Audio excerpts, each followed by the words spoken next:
வணக்கம் நேர்களே, இலக்கிய சோலை நிகழ்ச்சியிலே நாம் சந்திக்கின்றோம். சிறுகதைகள், கட்டுரைகள், கவிதைகள் என்று பலதரப்பட்ட தொகுப்பு நூல்கள் இப்பொழுது வெளிவந்த வண்ணமே இருக்கின்றன. புகலிடம், ஈழம், தமிழகம் என்று பல்வேறுபட்ட சூழல் முறைமைகள் சார்ந்த பலதரப்பட்ட நூல்கள், தமிழ் இலக்கிய நூல்கள் புலம்பெயர் நாடுகளில் வெளிவந்த வண்ணம் இருப்பது மிக முக்கியமான ஆரோக்கியமான செயல்பாடாகும். அந்த வகையில் ஜீவமுரளியின் வரலாறு யாரையும் விடுதலை செய்ததில்லை என்கின்ற இந்த தொகுப்பு நூல் இப்பொழுது அவதானிக்கப்படுகிறது. தன்னுடைய அனுபவங்களை மிக தெளிவாக முன்வைத்திருக்கின்றார். சாவும் அச்சமும் நூற்றாண்டு காலமாக தொடரும் இந்த மக்களின் துயரம் மொழி, நாடு, இனத்தின் பெயராலோ அல்லது தூய்மைப்படுத்தப்பட்டு விட்டதாக கூறிய இன அழிப்பு அரசுகளினாலோ கண்டுகொள்ளப்படவே இல்லை. அடக்குமுறைகளையும் இருட்டடிப்புகளையும் மீறி அவ்வப்பொழுது சில குரல்கள் எங்காவது மேலெழும் பொழுது துரோகத்தின் பெயராலும் சாதியத்தின் பெயராலும் புறக்கணிப்புக்கு உள்ளாகி வந்துள்ளதையும் மீறி சமகால அரசியல் நிகழ்வுகளோடு ஜீவமுரளி சிலவற்றை பதிவாக்கியுள்ளார் என்று முன்னுரையிலே குறிப்பிடப்பட்டிருக்கிறது. இன்றைய இலக்கிய சோலை நிகழ்ச்சியிலும் ஜீவமுரளியின் இந்த நூல் தொடர்பாக ஆற்றிய உரைகளையே நாம் பார்க்க இருக்கின்றோம். முதலில் மாதவி சிவலீலன் ஆற்றுகின்ற உரையின் தொடர்ச்சியை இன்று நாம் பார்ப்போம். மற்றது இவருடைய அந்த பாக்கெட், அந்த பிறந்த மண்ணிலையும் வாழ முடியல, அங்க போச்சிருந்த நாட்டிலையும் அவரால் வாழ முடியல. அப்ப அந்த நிற்கதியா கையறிந்து நிற்கிற அந்த நிலையின, அந்த இளைஞர்களுடைய மனோநிலையின எங்க சொல்லுறாரு. நீங்க நான் பாத்தீங்களோ தெரியும், அந்த பில்லா 2 படத்துல ஈழத்துல இருந்தா அவர் அந்த அஜித் வாரன் வந்து அங்க வந்து அந்த கஞ்சா கடத்தி அந்த கொலைகள் செய்து மற்றவன் அடிச்சு நோக்கி என்ன அந்த படம் பார்த்தோம்னா கோவம் வந்து எங்களை இளைஞர்கள் எப்படி காட்டுறாங்க, எங்களை படிக்க எப்படியோ என்ற ஒரு கோவம் என்ற ஒரு சின்ன ஒரு இதை இந்தியா கரும்படி எங்களை செய்யறாரு. ஆனா இது வாசிச்ச அப்புறம் பார்த்தா அதுதான் நடந்துருக்கு. அதுக்கப்புறம் நான் நினைச்சுக்கேன் அவர் அப்படி அந்த அப்போ கதை வந்தது சொல்லுந்த போது உண்மையில பதிவு செய்கிறார். எங்கள் இளைஞர்கள் எப்படி அந்த வழிபாடு உண்மையில நாங்கள் யாழ்ப்பாணத்துல அது எந்த சாதியா இருந்தாலும் சரி ஒரு எங்கள் படிகள் ஒரு கட்டுக்கோப்பு இருக்கும். அந்த அப்படிதான் நாங்கள். ஆனாலும் அந்த ஒரு சமூகம் ஒரு அமைப்புக்குள்ளே இருந்தது. அது அந்த அமைப்பு அங்க அங்க போனோன்னு பெற்றாரு இல்லை, ஒன்றும் இல்லை. அவர்களுக்கு வாழ வழி தெரியல, அவர்கள் தவறான வழியில போகிறார்கள். அதனை வந்து அவர் அங்கே சொல்லுகின்றார். மற்றது இன்னொரு அப்ப நான் பாக்கின போது மட்டும் சொல்ற அந்த எம்ஜிஆர்கிட்ட காசு வாங்கின கதையெல்லாம் வெளியே இருக்கிறார். எம்ஜிஆர் காசு வாங்கினா நான் எம்ஜிஆர் வந்து காசு கொடுத்தது என்னதுன்னு சொல்ல இவியல வீடியோ ஓடுறதுக்கு, இவியல கண்காணிக்கிறதுக்காக தான் அந்த காசை கொடுத்துட்டு எல்லாரும் வந்து காசு வாங்கி வீடியோ பண்ணி வைக்கிறது. இன்னார் இப்படி இப்படி இருக்கிறவன் அவர் அதை நோட் பண்றதுக்கு தான். அவன் அரசாங்கம், அவன் அதைத்தான் செய்வான். நீங்கள் தமிழ்நாட்டில் போய் சும்மா இருக்கல, அப்ப ஒவ்வொருத்தரும் என்ன செய்யணும்ன்றதை கண்காணிக்கிறதுக்கு எம்ஜிஆர் இந்த வேலையை செய்தார் என்று சொல்லிப்படி சொல்ல அந்த காசு எல்லாம் வாங்கி வந்து நாங்கள் சிகரெட் பிடிச்சோம், அது செய்தோம், தண்ணி அடிச்சோம், அதெல்லாம் போயிட்டு காசு என்று சொல்லி. அப்ப அப்படி பார்க்கின்ற போது நான் பார்க்கறது எப்படி எங்க பிடிச்சிவாங்களோ வந்து நான் நினைக்கிறேன். நான் எனக்கு அந்த அனுபவம் காணாதுன்னு நான் நினைக்கிறேன் போல இருக்குது. எப்படி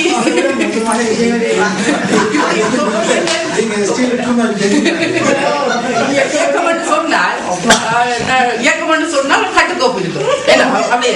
ஆனா தெரியும் நீங்க சொல்ற அந்த மாட்டு இயக்கம் அப்படின்னு சொல்லி அந்த மற்ற மாட்டு கருத்தாளர் சிறுவலை எங்கிட்டு சொல்லலாம் இதை போய் மாட்டு கருத்தாளர், நீங்களும் அவையில சொல்லலாம் மாட்டு கருத்தாளர் யாரது என்ற ஒரு பிரச்சனை வந்து வருது. அப்ப அப்படி பார்க்கின்ற போது மற்றது இதுல வந்து நீங்க ஜீவமுரளியை பார்க்கலாம். ஜீவமுரளி இந்திய இலங்கை அரசை பற்றி சொல்றாரு, இந்திய அரசை பற்றி சொல்றார், புலி இயக்கம் பற்றி சொல்றாரு, பாசிச புலின்னு சொல்லுவார். ஆயுதம் இல்லை, எல்லாரும் பாசிசம் தான். எனக்கு பார்த்தாலும் புலி மட்டும் இல்லை, எல்லாரும் தான் அந்த ஆயுதத்தால அந்த ஆயுத கொலைகளை செய்தாரு. ஏன்னா ஜீவமுரளி அதை கொஞ்சம் கூட சொல்லி இருக்கலாம். அவர் அதுக்கு இருந்தவர் அவருக்கு தெரியும் நிறைய உள்வீட்டு விஷயத்த வெளியில கொண்டு வந்திருக்கிறார். உண்மையில வந்து உள்வீட்டு விஷயத்த வெளியில சொல்றதுன்றது ஒரு நம்பிக்கை தருவோம். ஆனா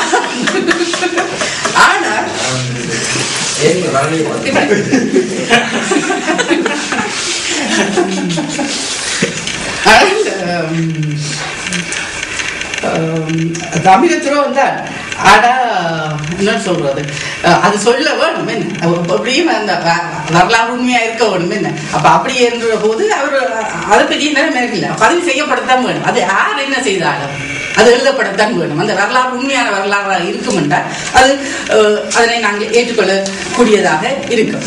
மற்றது இவர் சொல்லப்பட்ட அந்த மார்க்சிசம், இவர் எப்படி அந்த மார்க்சிசத்தை பார்த்தாருன்னு சொல்லி எனக்கு அந்த மார்க்சிச கருத்தை பார்த்தா இந்த பழைய அந்த அறநூல்கள் மாதிரி அந்த திருக்குறள், நாளடியார், இன்னா 40 இனியவே 40 அதுகளை போலதான் இருக்குது. ஏன்னா அது கேட்க நல்லா தானே இருக்கு. தெய்வம் தொழால் குழந்தை தொழுதல்வாள் பெய்யன பெய்யும் சொல்ல நல்லா தான் இருக்குது. ஆனா நடைமுறை வாழ்க்கையில நாங்க திருக்குறளை எத்தனை பேர் பின்பற்ற முடியும்? திருக்குறளை பின்பற்ற வழிக்கிட்டா நாங்கள் அதுதான் இந்த சமணம் சமயம் அந்த அங்கே இருந்து அழிந்து போறதுக்குரிய காரணம். அதே மாதிரி தான் இந்த மார்க்சிச கருத்தையும் திருவாழ்வேற நாங்கள் ஆழமா படித்தோம்னு சொன்னா அந்த கருத்துக்களை எல்லாம் நாங்கள் ஓரளவுக்கு ஏற்றுக்கொள்வோம், பின்பற்றக்கூடிய ஒரு இருக்கும். ஆனா அதே மாதிரி தான் இந்த மார்க்சிச கருத்துகள் பார்க்க ஆசையா இருக்கும், பின்பற்றுவதுன்றது உண்மையில எவருமே மார்க்சிஸ்டா வாழ்ந்ததை நான் காணல. எனது இதுவரை அந்த மாசம் கோயிக்க கூடாது.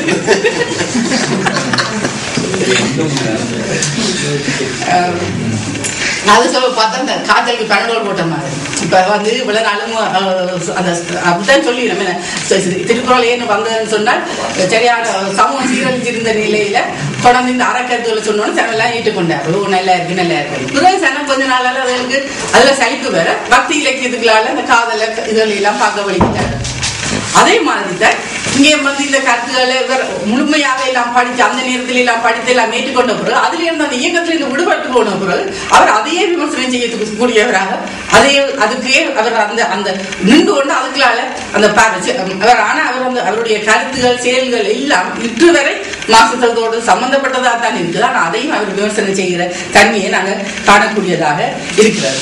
மற்றது நான் சொன்னது போல இந்த இயக்கத்தினுடைய உள்வீட்டு பிரச்சனைகள் எல்லாம் அவர் அங்கே எடுத்து சொல்லுகிறார். அதுல வந்து அவர் இன்னும் ஆழமாக சொல்லி இருக்கலாம் தன்னுடைய அனுபவங்களை இன்னும் கூட. ஆனா இது வந்து முழுக்க முழுக்க அந்த கட்டுரைகள் தான். அப்ப அதுல இந்த முழு எல்லாத்தையும் சேர்த்துட்டு நீ ஒரு கட்டுரையா தாண்டு கேட்டா அது உன்னுடைய வாழ்க்கை வரலாற்று முழு தொகுப்பையும் தாண்டு சொன்னா அது ஏற்றுக்கொள்ளலாம். அவர் அங்கே ஒரு 13 கட்டுரைகளை முழுவதையும் அங்கே கொண்டு வர முடியாது என்று நான் கருதுகின்றேன். அவை சொன்ன அளவில் அவர் இன்னும் அந்த விஷயங்களை இன்னும் கொஞ்சம் ஆழமாக அதுக்குள்ளே கொண்டு போயிருக்கலாம்.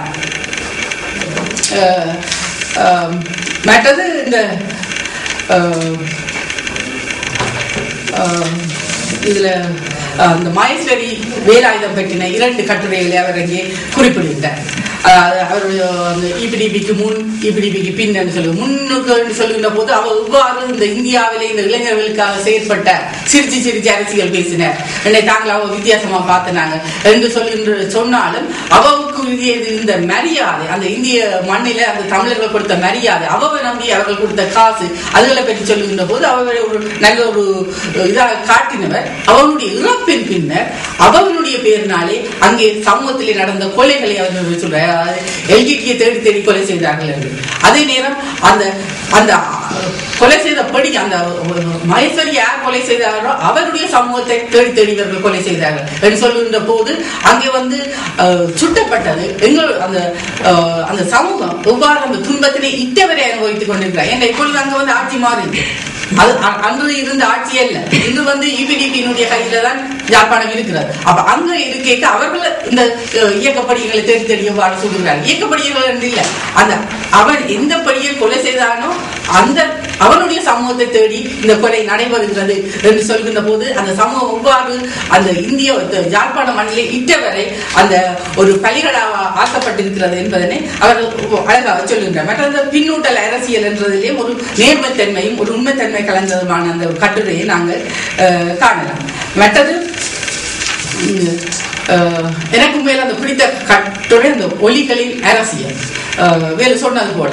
அதாவது அந்த ஒலிகளை வந்து நாங்கள் இங்க நீங்க பார்க்கலாம். இப்போ பொது இடங்கள்ல கதைக்க எத்தனையோ மொழிகளை கதைக்கிறாங்க. இங்கிலீஷ் மட்டும் கதைக்கிறேன். அவர்களுடைய வாயை பார்த்துக்கொண்டு தான் தெரியும். ஒன்று இழுத்து கதைக்கும், ஒன்று டாக்டர் கதைக்கும். அப்ப அந்த கதைகளை நாங்கள் ரசனையோடு பார்த்தா ரசனை, ஒருபோடு பார்த்தா அங்க ஒருமைதான் இருக்கும். ஆனால் அவர் அந்த அதனை நல்ல வடிவாக அழகாக எடுத்து சொல்றார். அப்பொழுதுதான் அவர் சொன்னார் சிங்களவர்களுடைய சாதியம் இருக்கும், நாங்கள் சிங்களரோடு பழகுவதற்கு யாழ்ப்பாணத்தை பொறுத்தவரை வவுனியாவுக்கு அங்கால எல்லோரும் வந்து பழகுவாங்க. சிங்கள மாணவர்களோடையோ சிங்கள சகோதரர்களோடய அவர்கள் பழகிறதுக்குரிய சந்தர்ப்பம் இருந்தது. இங்க வந்து சிங்கள பற்றி எங்களுக்கு தெரியாது. சிங்களம் ஒரு சொல் சிங்களம் தெரியாமல் சீவிக்கிறார்கள் இருக்கிறார்கள். அப்ப அப்படிப்பட்ட ஒரு அந்நியப்பட்ட நிலையில தான் அங்கே வந்து யாழ்ப்பாண சமூகமும் அந்த சிங்கள சமூகமும் இருந்தது. அப்ப அவர்களுடைய சாதியம் பற்றி தேடுற அளவுக்கு இவருக்கு அந்த அறிவு இல்லை. இவர் அதுக்கிடையே இவர் கப்பல் ஏறிட்டார், இங்க தமிழ்நாட்டுக்கு வந்து சேர்ந்துட்டார், ராமேஸ்வரத்துக்கு இவர் வந்து சேர்ந்துட்டார். மற்றது சாதியம் பற்றிய இவருடைய அந்த கருத்துக்கள், ஒடுக்கப்பட்ட அந்த ஒடுக்கப்படுகின்ற அந்த சமூகத்தினை பற்றி அவர் சொல்லுகின்ற அந்த தீண்டாமை கொடுமைகளின் தீமுண்ட நாட்கள் என்ற கட்டுரை நல்ல வடிவான ஒரு விமர்சனத்தை அவர் அங்கே வைத்திருக்கின்றார். மற்ற அவருடைய அந்த அனுபவங்கள், அந்த அனுபவத்தினூடாக நின்று கொண்டு அந்த சாதியம் பற்றி பார்க்கின்ற பார்வை, அவருடைய அவர் உண்மையில அந்த இதற்கு அந்த மார்க்சிசம் என்றது அதுல வந்து ஈடுபாடு வந்து உண்மையில அவர் தந்தை கூட அவர் அதை பெற்றிருக்கிறார். தந்தையை வந்து மாசம் செத்த நேரம் அழுதாருன்னு சொல்ல அம்மா சொன்னாங்க கடவுள் சேர்த்து அப்பாவுக்கு தெரியாமல் அம்மாவும் பிள்ளையும் மொழிச்சொலிச்சு கோயிலுக்கு போனாங்க. என்ன அவர் கடவுள் நம்பிக்கை இல்லை, ஆனா அப்பாண்ட கடவுள் மாசை சொல்லி இருந்த போது இவர் அதை பின்னும் குறிப்பில போட்டிருக்காரு. நான் பார்த்தா இந்த இதை வாசிச்சு போட்டு நீச்ச புத்தகத்தை வாசிச்சிருக்கலாம் என்று சொல்லாத நல்ல சந்தோஷம் சிரிப்பா இருந்துச்சு அதை பார்க்க. அவர் எப்படி அந்த அந்த அவர்கள் வந்து அந்த அவர் சொல்ற தலைவர்களை எப்படி அவர்கள் நேசித்தார்கள் என்று அப்ப அந்த தன்மையோடு பார்க்கின்ற போது உண்மையில அந்த அவர் சாதியம் பற்றின கருத்துக்கள் அவரால் ஏற்றுக்கொள்ளக்கூடியதாக இருக்கிறார். மற்றது எனக்கு அந்த ஒரு இடத்துல சொல்றார், இந்த தும்மெலும் கொட்டாவையும் சுதந்திரமா விடுகின்ற ஒரு சூழ்நிலை எங்களுக்கு உருவாக வேண்டும். அது மேல அந்த வசனத்தை என்னால் ஏற்றுக்கொள்ள முடியல. இதுல நான் பெருசா கொட்டாவிட்டா நீங்க பாக்குறீங்களா? இல்ல, என்ன அந்த எல்லாத்தையும் நாங்கள் ஓபனா செய்யல, அது சில விஷயங்களை பப்ளிக்கா செய்யல. அது அது சொல்ற தும்மெலும் கொட்டாவையும் சுதந்திரமா விடுற ஒரு சூழல் உருவாகினால்தான் இந்த சுதந்திரம் கிடைச்ச மாதிரி என்று சொன்னா அது வந்து ஹைஜீனிக்கா புள்ளியே கொட்டாயம். அதே மாதிரி தான் சில விஷயங்களை நாங்கள் அடக்கித்தான் செய்யலாம் வந்து நான் முழுமையா நாம் பார்க்கிற போது மேல வந்து அவருடைய ஒரு நேர்மைத்தன்மை இருக்கிறது. ஜீவமுரளிட்டு ஒரு நேர்மைத்தன்மை இருக்கிறார். அவர் ஒரு கட்டுரையில் ஆழமாக இல்லை என்றாலும் ஒரு நேர்மையானவராக இருக்கிறார். ஒரு சிறந்த ஒரு கதை சொல்லியாக ஒரு விஷயத்தை எடுத்து சொல்லக்கூடிய ஒரு ஆற்றல் அவரிடம் இருக்கிறது. இன்னும் அவர் நிறைய எழுத வேணும். இது வந்து அவருடைய இந்த விமர்சனங்களை அவர் முழுமையாக ஏற்றுக்கொள்ள வேணும் இல்லை. அவர் சார்ந்த நிலையில விமர்சனங்கள் உண்மையாக எழுதப்படும் என்று சொன்னால் வரலாற்று நூல்கள் காலத்தினுடைய தேவையாக இருக்கும் என்று கூறி உங்களிடம் வந்து விடைபெறுகிறேன். நன்றி. இன்றைய இலக்கிய சோலை நிகழ்ச்சியிலே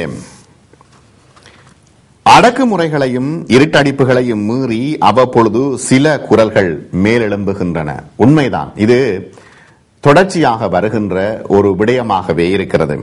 போராட்டத்தை பற்றிய புரிதலும் பின்பு நடைமுறையுடன் அவை முரண்படும் பொழுது போராட்டமே புனைவாகி போனதை என் நினைவுகளை அழித்துவிட்டு வருகின்ற கனவொன்றை நான் காண விரும்புகின்றேன் என்று குறிப்பிடும் பொழுது அது அவசர அழியாத ஆழ்மன வடுக்களாகவே உள்ளன என்று முன்னுரையிலே குறிப்பிடப்பட்டிருக்கிறது. ஜீவமுரளியினுடைய வரலாறு யாரையும் விடுதலை செய்ததில்லை என்ற நூல் வெளியீட்டு விழா நிகழ்வுகளில் அடுத்து நாம் தங்கவடிவேல் மாஸ்டர் ஒரு இடதுசாரி கொள்கை உடைய அவர் தொடர்ச்சியாக யாழ்ப்பாணத்தில் வேலை செய்திருக்கிறார். சாதிய போக்குகளை உடைப்பதற்கான பல முயற்சிகளில் அவர் ஈடுபட்டிருக்கின்றார். அவருடைய அனுபவங்களின் ஒரு துளியை இன்றைய நூல் வெளியீட்டு விழா நிகழ்வுகளில் நாம் பார்க்க இருக்கின்றோம். வரலாறு என்னை விடுதலை செய்கிறது. விடுதலை இல்லாமல் அடைத்து வைப்பதும் அல்லது தடுத்து வைப்பதும் யார் என்ற இந்த தலைமுறையிலே போராடி கொண்டிருக்கிறது. இவர் சொல்ற வரலாறு யாரையும் விடுதலை செய்ததில்லை. வரலாறு கைது செய்கிற வேலை எப்படி செய்தது என்ற எண்ணம் எனக்கு உடனே குடிவிடவில்லை. நான் யோசித்து பார்த்தேன். எனக்கு பிறல் கஷ்ட சொன்ன விஷயங்கள்லாம் முதல்ல வந்து பிறல் கஷ்டவனுடைய அந்த உரை நான் திருப்பி சொல்லுவதற்கு நான் மன்னிக்கணும். அவர் மீது அன்றைய கொடுங்கோல அரசு சுமத்திய பழிக்கு பதிலாக அவர் நீதிமன்றத்திலே ஆற்றியவில்லை. அவருக்கு வக்கீல் அளிக்கவில்லை, சட்டத்தரணி தானே தான் தனக்காக வாழ அவ்வளவு பேச்சையும் திரட்டி அந்த நூல் வரலாறு என்னை விடுதலை செய்யும் என்ற அந்த வாசகம் அவருடைய உரையின் இறுதியாக முன்கொண்டு விடுதலை பேசவே இல்லை. சொல்ல வேண்டிய விஷயங்கள் எல்லாத்தையும் சொல்லி கியூபாவின் உழைக்கும் வர்க்கத்துக்கு தான் ஆற்ற வேண்டிய பங்களிப்பு தன்னோடு சேர்ந்து நின்ற இனிய தோழர்கள் எல்லாருடைய எல்லாவற்றையும் இடுக்கமாக சொல்லி தான் அகப்பட்டு போயிருக்கின்றதையும் சொல்லி தான் கைதியாக பிடிபட்டிருக்கின்ற போது தனக்கு ஏற்படக்கூடிய துன்பங்களையும் தனக்கு ஏற்படக்கூடிய வன்முறை வரவேற்புகளையும் எல்லாம் நன்றாக புரிந்து கொண்டு நான் சொல்லுகிறேன். எனக்கு இதுவரை காலமும் எந்த சிறை கைதிக்கும் கிடைக்காத மிக கொடுமையான தண்டனை கிடைக்கும் என்பதை நான் நன்றாக அறிவேன். எவருக்கும் ஏற்பட்டிராத கொடுமையான அனுபவங்களை நான் அனுபவிக்கப் போகின்றேன் என்பது அதுவும் எனக்கு தெளிவாக நான் இந்த சிறையில் இருந்து இதுவரை எந்த மனிதனும் பற்றாத துன்பங்களை எல்லாம் படப்போகின்றேன் என்பதை தெரியும், நல்லா புரிந்து கொள்கிறேன். இருந்தாலும் நான் என்னுடைய இந்த போராட்ட பணியிலிருந்து ஒரு சிறிதும் ஒரு மணித்துளியேனும் விடுபட வேண்டும் என்ற எண்ணத்திற்கு இதுவரை நான் உள்ளாகவில்லை என்றவாறு சொல்லி வரலாறு என்னை விடுதலை செய்ய முடியும். இன்றைக்கும் வாழ்ந்து கொண்டிருக்கிறார்கள். ஆனால் அவரை பற்றிய வரலாறு நான் சொல்லவில்லை. ஜீவன் வழி எழுதிய கட்டுரைகளின் தலைப்பு இப்படி விடுதலையோடு சம்பந்தப்பட்டதாக இருந்தால் நான் இந்த கட்டுரைகளை 5 கட்டுரைகளையும் படித்த சொல்வது அது நான் கட்டுரைகளை சொல்கிறது சும்மா வாதத்துக்காக சொல்வதற்காக. ஆனால் இலக்கிய வடிவத்தை பார்க்கின்ற பொழுது இவை கட்டுரைகள் அல்ல, இவை கவிதைகள் அல்ல. கட்டுரைகளும் கவிதைகளும் சேர்ந்து சாதிக்காத விஷயத்திலிருந்து எடுத்து இதற்கு இலக்கிய வித்தகர்கள் தான் ஏதாவது புது நாமம் சொல்லுவோம். ஒரு கட்டுரையின் ஆரம்பத்திலே சொல்லுகிறார், அம்மாவின் பிறந்த நாள் வந்துதான் நான் வல்வெட்டித்துறைக்கு போய் வல்லெடுத்துறையில் என்று கள்ளத்தோடு ஏறி ராமேஸ்வரமோ அந்த கரையை போய் நான் சொல்லுவேன். ஜீவனுடைய அம்மாவே நல்லா தெரியும், எனக்கு அப்பாவே நல்லா தெரியும், மாமாவே தெரியும்.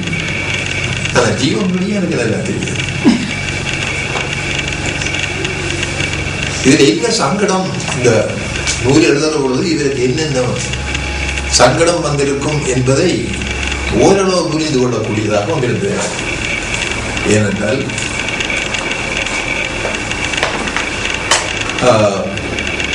இலங்கையில் நடந்த விடுதலை போராட்டத்தில் கிட்டத்தட்ட பிற்பகுதியில் சென்றார் 92, 93 என்னை என் வீட்டில் வந்து புலிகள் கைது செய்தார்கள். 4 பேர்.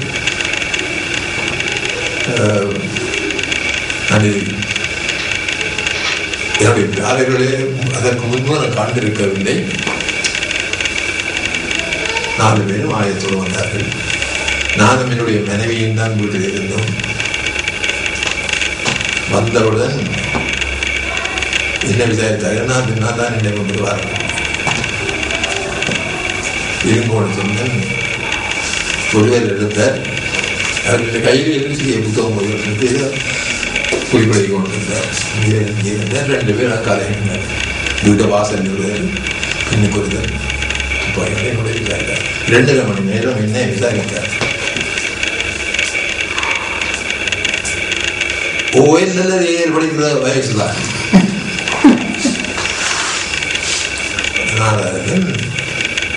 எனக்கு நான் அவர்கள் வேறு கொஞ்சம் சற்று முன்பு தான் தேதி முடிஞ்சாலும் அப்படிங்கிற ஆசை.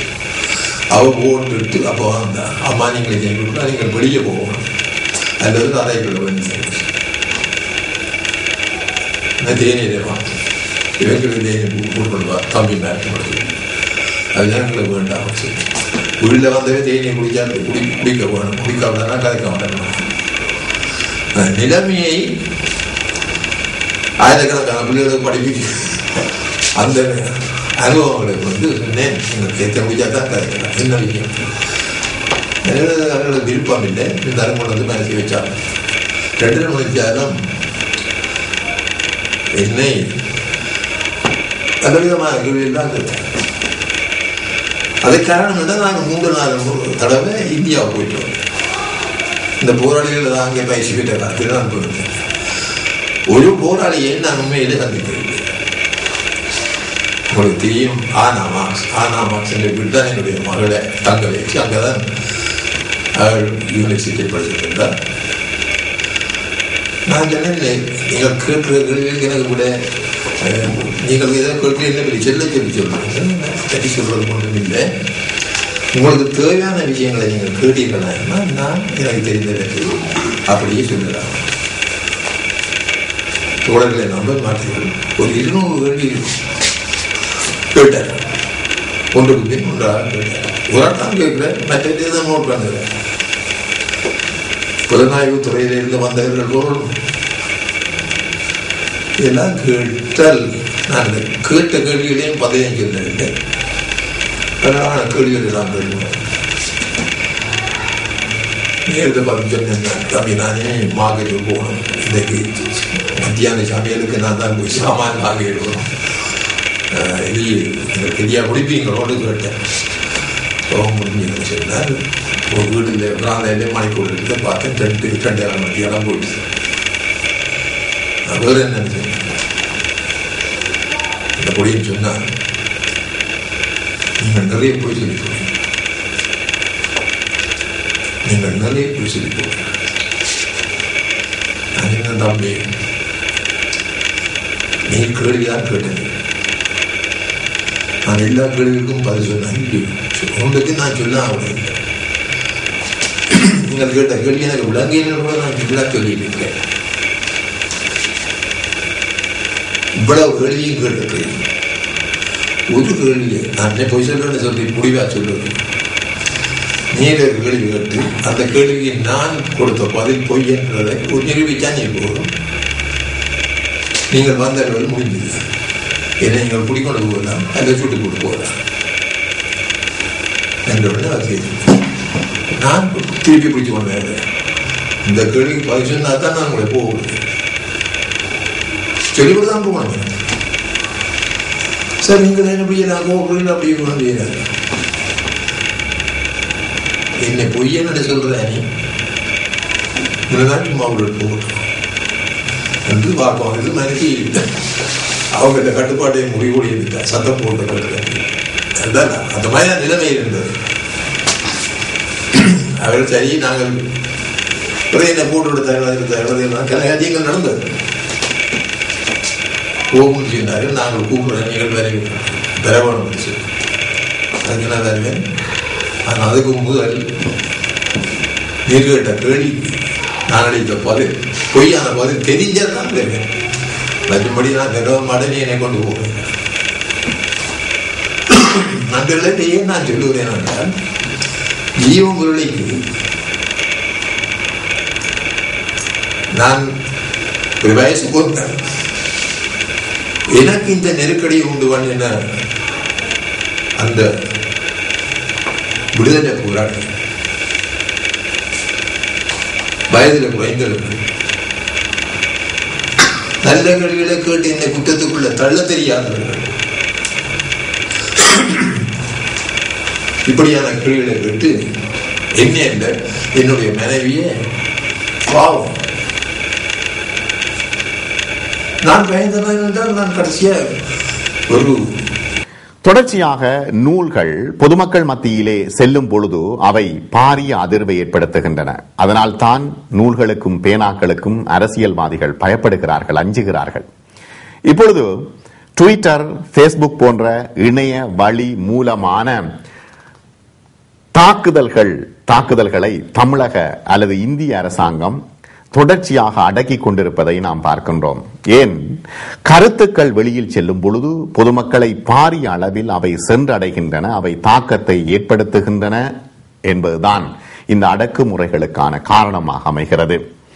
இன்றைய இலக்கிய சோலை நிகழ்ச்சியில் நாம் வரலாறு யாரையும் விடுதலை செய்ததில்லை ஜீவமுரளி எழுதிய இந்த நூலினுடைய உரைகளை, நூல் வெளியீட்டு விழா தொகுப்பு உரைகளை நாம் பார்த்தோம். மீண்டும் மற்றுமொரு இலக்கிய சோலை நிகழ்ச்சியில் சந்திப்போம். வணக்கம் நேயர்களே.